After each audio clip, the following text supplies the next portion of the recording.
कभी कभी आपका बहुत फेवरेट परिंदा ना गलत हो जाता है। ये जिस खुडे में खड़ा था वहाँ नीचे एक पीला ब्रीडर घूम रहा है। उस ब्रीडर को कीड़े ने काटा है और उसने जनाब दरवाजे पे खड़े होके, ये जिस वजह से मैं ये थड़ियाँ बनवाई और आगे जाल लगवा रहा हूँ। अब मैं रीज़न आपको बताता हूँ। कुछ दोस्त कह रहे थे अहमद भाई वैसे ही पैसे ज़ाया कर रहे हो। ये जो मुर्गा आपको नज़र आ रहा है ये मेरा फेवरेट पट है, लाल बादशाह का ये पट है, किंग लसानी की डायरेक्ट पट्टी के साथ घर का बच्चा। ये वो है जो मैंने अभी कराची से वापस लिया है। सिर्फ आप परिंदे की तराश चेक करें, गाला मांग रहा है, सारे लगे हुए ना गाले पे। तो दोस्तों ये जो ज़ख्मी आपको नज़र आ रहा है उस मुर्गे ने इसको ख़राब किया है। इसने जनाब मुंह मारा है उस मुर्ग को, ख़ुद वो बच गया लेकिन ये ऊपर से ज़्यादा कोड़ा था। तो ब्रीडर अक्सर आपको पता है ख़ुद इतने कोड़े नहीं होते, जो पट्ठे होते हैं ये बहुत ज़्यादा तत्ते होते हैं, कोड़े होते हैं। तो ये पट्ठा यंग है, ये जनाब अपनी कोड़ दिखाता रहा और इसने अपना ताज डैमेज कर लिया। अब इसने ताज डैमेज किया, उसके बाद इसको जनाब बुखार हो गया। अल्लाह जाने इसको कितनी सट लगी है, दर्द की वजह से परिंदे को बुखार आया। जब परिंदा बुखार में चला गया उसके बाद इसके कानों में से रेशा बहने लग गया बुखार आने के बाद। अच्छा अब आप देखें हम क्यों कहते हैं कि आप परिंदों को मिसाला चलाएं। कभी भी याद रखें मिसाला खाने वाला जो परिंदा होगा उसके कानों में से पीप नहीं बहेगी, पीप नहीं आएगी। अब आपको देखें मैं समझाने के लिए, कान में आपको पस नज़र आ रही है, ये बादी होती है, ठीक है। अब ये जो टॉक्सिसिटी परिंदों के अंदर, यही चीज़ मैं आपको समझाने की कोशिश करता हूँ।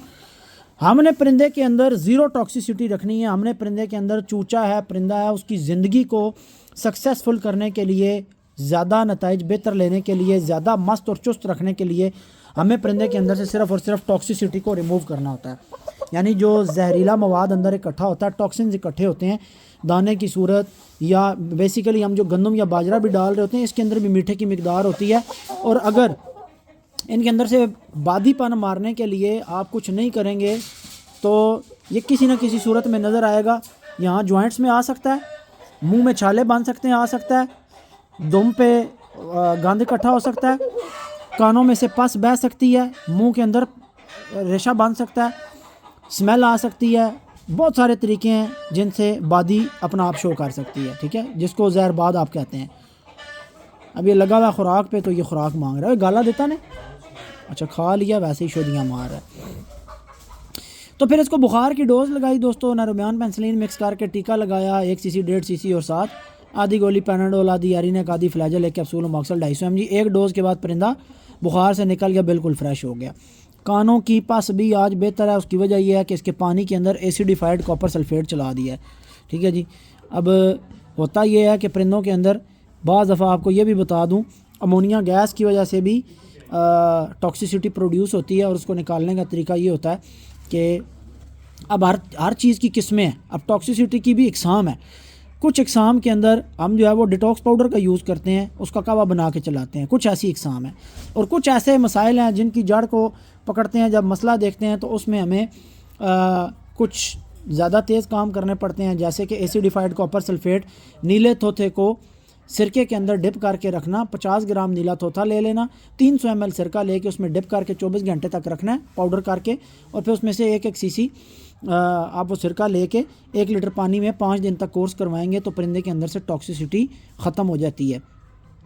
तो ये चीज़ें शौकीनों को पता होनी चाहिए। मैं काफ़ी दिनों से सोच रहा था कि आपके साथ डिस्कस करूँगा, लेकिन कोई ऐसा केस नहीं था। तो अभी ये केस आया इस परिंदे को 1 दिन और 2 दिन, आज दूसरा दिन है, पानी चल गया। उसका नाम हमने रखा हुआ है सरकारी पानी, नीले रंग का बनता है तो हम उसको सरकारी पानी कहते हैं। तो जनाब इनको वैसे भी आप महीने में 1 दफ़ा 3 दिन अपने परिंदों को सरकारी पानी चला दिया करें। इसके हवाले से वीडियो मैं इंशाल्लाह बनाकर तरीक़ाकार प्रॉपर अपलोड कर दूँगा। ये होती जहर है, जहर होता है तो जहर को इस्तेमाल किया जाता है जहर को मारने के लिए, यानी परिंदे के अंदर के टॉक्सिन को ख़त्म करने के लिए आप बाहर से एक टॉक्सिन को, कॉपर सल्फेट को, नीले तोते को, जहर को इन करते हैं, जहर को काटता है। इतना प्यारा मेरे पास खड़ा था, इन्होंने पट्टी उड़ा के सारा मूड ख़राब कर दिया। बच्चे इधर आ जाना, इधर आ जा, आ मेरे को आया लगा ले, इधर आ, इधर आ, ये देख मेरे हाथ में क्या, इधर आ, इधर आ। बस मगरिब का टाइम होने वाला है, देख रहे हैं अंधेरा हो गया बिल्कुल, बस अंधेरा होने का टाइम है तकरीबन। हाँ, शहज़ादा माशाल्लाह।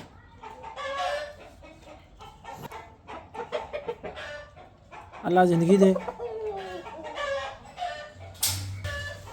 तो दोस्तों ये काम बड़ा ज़रूरी था। एक तो ये जो मैंने आपको बताया कि जाल लगें ताकि बाहर वाला परिंदा दरवाज़ा खुला हो तो ऊपर खड़ा हो के ऊपर मुंह ना मारे, ऊपर वाला परिंदा नीचे वाले परिंदे की वजह से ख़राब ना हो। एक तो ये चीज़। दूसरी चीज़ मैंने इस वीडियो में बताई कि परिंदा दर्द की वजह से बुखार मना के सुस्त खड़ा हो जाए, फ़ौरन बुखार की डोज़ लगानी है। और दोस्तों तीसरी चीज़ मैंने आपको इस वीडियो में ये बताई है कि अगर आपके किसी परिंदे को टॉक्सिसिटी है और वो इस किस्म की है कि आप महसूस करते हैं कि वो एक रेशा नुमा या बादी नुमा अंदर बनी हुई है, तो उसका तरीक़ाकार ये है कि आप एसिडिफाइड कॉपर सल्फेट को 5 दिन का कोर्स करवाएंगे अपने परिंदे को पानी में, और आने वाले 10 से 12 दिनों में रिज़ल्ट आपको मिल जाएगा। इसका रिज़ल्ट 5 दिन चलाने के बाद अगले 5 दिन में आपको शो हो जाता है। आहिस्ता आहिस्ता टॉक्सिन अंदर से मरते हैं, रिमूव होते हैं और परिंदा अपनी कंडीशन को वापस आ जाता है। देसी तरीका इसका ये किया जाता है कि कोड़े तेल में मिर्चें डिप करके दड़ा मिर्च वो जनाब परिंदे को दी जाती है। कुछ हफ्ते में एक दफ़ा, 15 दिन में एक दफ़ा डोज देते हैं ताकि परिंदे के अंदर कोड़ जाता रहे। बेसिकली हम गंदम दें, बाजरा दें, मक्का कुछ भी दे रहे होते हैं तो उसके अंदर कार्बोहाइड्रेट की मिकदार होती है। ज़्यादातर कार्ब्स वाली खुराक दोस्त इस्तेमाल करा रहे होते हैं, तो जो ज़्यादा कार्ब्स होते हैं फिर ज़ाहिर है अंदर उनकी वजह से भी मीठे की मिकदार परिंदे के अंदर बढ़ती है और वो किसी न किसी सूरत में टॉक्सिसिटी का रूप इख्तियार करती है और परिंदे के अंदर फिर बादी बनती है। तो हम तो चूँकि अपने परिंदों में, अब ये परिंदा कराची से वापस आया, शुरू से उस भाई के पास रहा, हम नहीं जानते उसने क्या खिलाया क्या दिया, लेकिन अब हम अपने परिंदों को जो ऑर्गेनिक हेल्थ पाउडर का इस्तेमाल करवाते हैं उस पर हमने लिखा हुआ है कि ये जहरबाद से बचाता है। तो जब से आपको याद होगा पीले सरियों वाले को, लाल बादशाह को, पहले जब मिसाला यूज़ में नहीं था, सन 2022 की बात कर लें, तो उस टाइम पे हमारे परिंदों के घुटनों में जहरबाद हो गई थी। फिर जब उसके बाद हमें तकरीबन 2 साल हुए लगातार मिसाला चलाते हुए, तो उसके बाद से देख लें कि कोई एक भी परिंदा आपको मेरे फार्म पे घुटनों की जहरबाद या किसी भी किस्म की जहरबाद में गया हुआ नज़र नहीं आया होगा कि दाने में मिसाला चल रहा है तो परिंदों के ऊपर किसी किस्म की भी जहरबाद नहीं आई, कि लगातार मिसाला चल रहा है तो अंदर परिंदों के टॉक्सिसिटी प्रोड्यूस होती नहीं है। अब ये परिंदा बाहर से आया हुआ था तो एक केस मेरे पास आ गया, तो मैंने इस टॉपिक को कवर करने की कोशिश की है ताकि आपका मूड मिजाज बने। पीछे मैंने बच्चों की ग्रोथ के ऊपर भी जब वीडियो लगाई है दलिए वाली, उसमें भी मैंने यही बात समझाने की कोशिश की है कि हमें अपने परिंदों को वो खिलाना है, वो देना है और ऐसे तरीके से देना है कि हमारा परिंदा टॉक्सिसिटी से महफूज रहे, परिंदे के अंदर गंद ना बने, जहर ना बने, बादी ना बने, और वही बच्चा कामयाब पलता है, वही बच्चा कामयाब ज़िंदगी गुजारता है जो परिंदा अपनी ज़िंदगी में टॉक्सिसिटी से बचा हुआ रहता है। तो वो दाना इस्तेमाल करना है जिससे परिंदे, ये सारा दाने का कमाल है, जैसा आप दाना देंगे, जिस तरीके से देंगे, और वो तरीके हम आपको बता चुके हैं बारहा, उससे आपके परिंदे इंशाल्लाह ताला बादी से, जहरबाद से, टॉक्सिसिटी से महफूज रहेंगे। दुआओं में याद रखिएगा। अल्लाह हाफिज़।